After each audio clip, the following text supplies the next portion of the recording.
परसों सामाजिक कार्य में जुटता था, वो मेडिकल कैंप लगाता था, वो कोविड में उसने मदद की। आखिर कौन है? अभी तक सीवान पुलिस बतला है, बिहार सरकार बतला है कि एक सीवान का बेटा ही नहीं, बिहार का बेटा और एक नौजवान का कत्ल हुआ आपके सामने। आखिर प्रशासन क्यों नहीं अभी तक किसी को पकड़ा है? आखिर ये हमारा सवाल यही है। बैरिस्टर असदुद्दीन ओवैसी साहब ने भी रात में मुझे फोन किया, सुबह फोन किया। अभी कौन है इसको तो हम तो पता लगाएंगे। बैरिस्टर असदुद्दीन ओवैसी साहब भी आएंगे, हम लोग इस मामले को छोड़ेंगे नहीं इंशाल्लाह। असदुद्दीन साहब का भी ट्वीट नहीं हाँ नहीं, ट्वीट किया, देखिए ट्वीट आया उनका सुबह ही। उनका सबसे पहले ट्वीट रात में 11 बजे आ गया, उनका ट्वीट आप देख लीजिए। अब बैरिस्टर साहब भी कहना है युवाओं का कि सिसवन ढाला जो कि बंद था उस वक्त, अगर खुला रहता तो हो सकता था कि कहीं इनको बचाया जा सकता था। नहीं, बहुत सारी पॉसिबिलिटीज थी। जैसे सदर अस्पताल में ले गए, उन्होंने इमीडिएटली रेफर कर दिया, बिना देखे बिना किए, कोई ट्रीटमेंट कोई फर्स्ट एड नहीं हुई, उनको रेफर कर दिया गया। तो ये सारी चीजें जो हैं ये फेलियर हैं, ये गवर्नमेंट की फेलियर है, सरकार का फेलियर है, यहाँ के जिला प्रशासन का फेलियर है। और जिला प्रशासन अगर इस चीज को कंट्रोल नहीं करता है तो फिर हम लोग मजबूर हैं, हम लोग सड़क पे आएंगे और हम लोग सड़क पे आकर के बात करेंगे।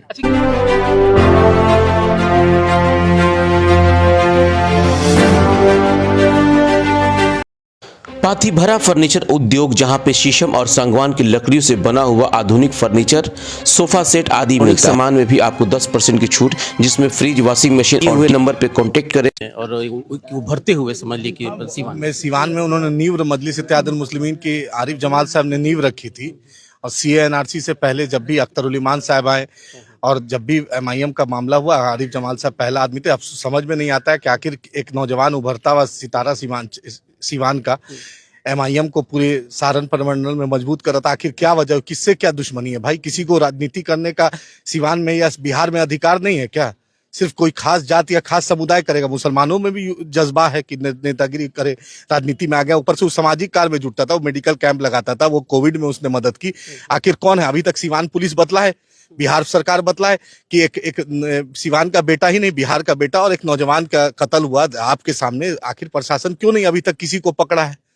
आखिर ये हमारा सवाल यही है। बैरिस्टर असदुद्दीन ओवैसी साहब ने भी रात में मुझे फोन किया, सुबह फोन किया। अभी इनके भाई से राब्ते में हैं, अख्तर उल ईमान साहब भी आ रहे हैं। हम वही पूछना चाहते हैं पुलिस प्रशासन की, क्या कोई बिहार में राजनीति नहीं करे क्या? कोई मुसलमान अगर उभर रहा है, बढ़ रहा है, तो उसको राजनीति के लिए सरकार नहीं चाहती है क्या, या विपक्ष नहीं चाहता है? बोल दे क्या कारण क्या होगा? कारण तो पुलिस बतलाएगा, पुलिस बतलाएंगे, SP बतलाएं, यहाँ के DGP बतलाएं, भट्टी साहब बतलाएं, यहाँ के SP साहब बताएं कि आखिर क्यों नहीं अभी तक रात से 12-14 घंटा 18 घंटा क्यों नहीं पकड़ा गया? CCTV कैमरा है, आजकल तो हर कुछ का लोकेशन पता चलता है।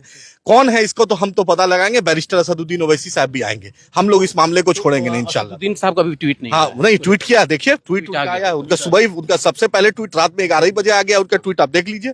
और बैरिस्टर साहब भी इंशाल्लाह आजकल में सीवान आएंगे इंशाल्लाह ताला। देखिए, MIM पार्टी के हम गोपालगंज के जिला अध्यक्ष हैं। ये हमारे पार्टी के लिए बहुत बड़ी क्षति है कि ऐसे युवा जो उभरते हुए नेता थे और उनकी एक रोड पे किसी क्रिमिनल के द्वारा हत्या हो जाती है।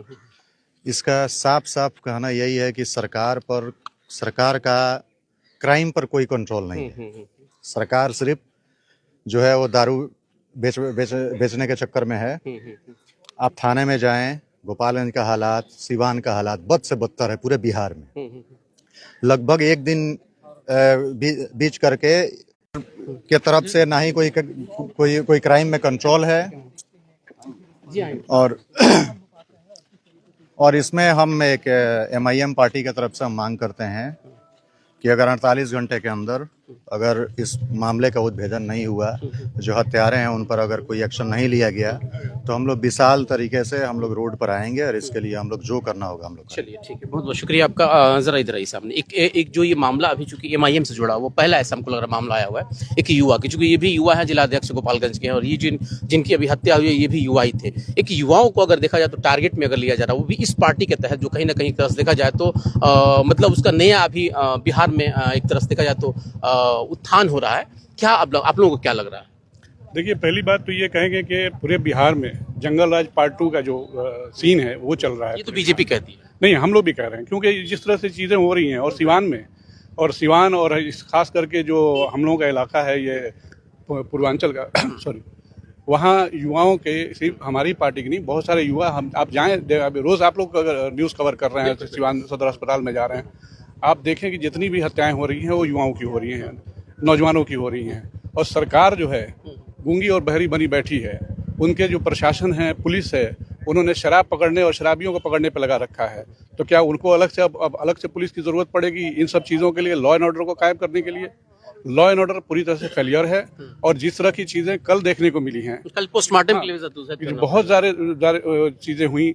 यहाँ से जब बता रहे थे लोग कि जब यहाँ से उनको ले जाया गया तो रास्ते में पुलिस मिली है उनको एकरा स्कूल के आसपास कहीं, और पुलिस ने कोई रिस्पॉन्स नहीं किया।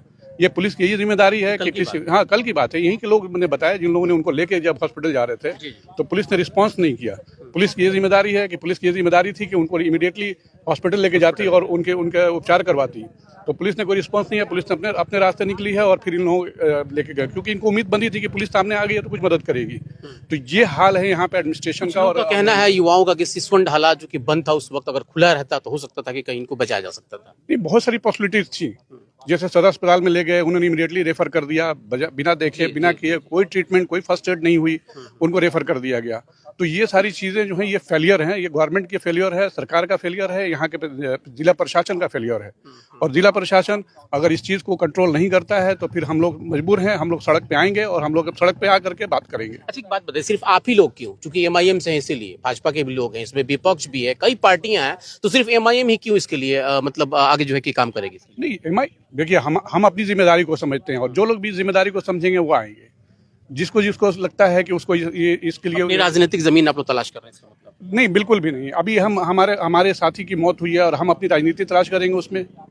हमारे साथी की मौत, आवाज पहले क्यों नहीं उठता है? चूंकि आप तो चूंकि मान लेते कि सीवान के हैं या गोपालगंज के, बिहार के आप लोग हैं ना, तो ये पहले आवाज क्यों नहीं उठती थी? हम लोगों के जितने भी बयान देखें हमारे यहाँ से लेकर प्रदेश तक, हम लोग हमेशा आवाज उठाते रहे और हमेशा आवाज उठाते रहेंगे। ये जो चीजें हो रही हैं, ये सरकार अगर इस पर लगाम नहीं लगाती है तो फिर हम मजबूर हैं पब्लिक को लेकर के साथ में आने के लिए। तो बड़ा अगर देखा जाए तो कुछ तस्वीरें मैं आपको अंदर की दिखाने की कोशिश कर रहा हूँ, जरा आप जाइए वहाँ पे दिखला दीजिए। ये बहुत बड़ी बात है कि जिस तरीके से कल की जो घटनाएं हुई, इन घटनाओं ने कई सवाल खड़े किए हैं, और वो भी तब जब यहाँ पे जिसको सेकुलर की सरकार कहते हैं, कहा जाता है कि ये तेजस्वी यादव और राजद की सरकार है, कांग्रेस की सरकार है, सीपीआई, माले, यानी कि जिन पार्टियों का भी नाम यहाँ लिया जाता है वो सभी पार्टी अपने आप को सेकुलर कहती हैं।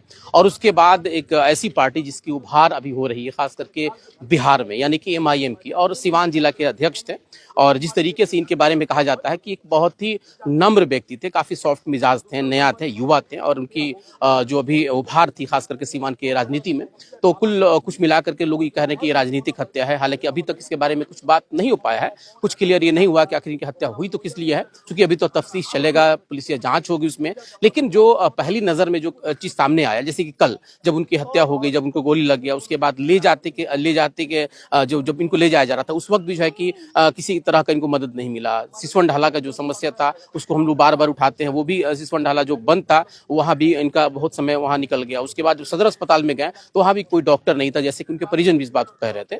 और उसके बाद जब इनकी देहांत हो गई, जब डेथ कर गए, तो जब इनकी जो अंत्य परीक्षण होता है जिसको पोस्टमार्टम कहा जाता है, उस पोस्टमार्टम को लेकर के भी जद्दोजहद इनके परिवार को करना पड़ा था। तो कुल मिलाकर देखा जाए तो बहुत सारे ऐसे सवाल इसमें खड़े होते हैं, और उन सवालों को अब जवाब चूंकि सरकार देगी या यहाँ के विपक्ष देगी, चूंकि सबको तो लोग देख रहे हैं, लेकिन अब कुल मिलाकर के देखा जाए तो कहीं ना कहीं एक ऐसे युवा नेता की जो हत्या हुई है, इस हत्या से बहुत सारे ऐसे सवाल खड़े होते हैं। फिलहाल हम और कुछ लोगों से भी बात करेंगे, क्योंकि अभी सभी लोग यहाँ पे गमजदा है, और ऐसे माहौल में लगभग लोगों की बातों को समझना हमारे लिए भी जरूरी है और आपके लिए भी जरूरी है कि जिस तरीके से सियासत होता है, उस सियासत में कहा तो बहुत कुछ जाता है, लेकिन एक आम आदमी को क्या मिलता है उन सारी चीजों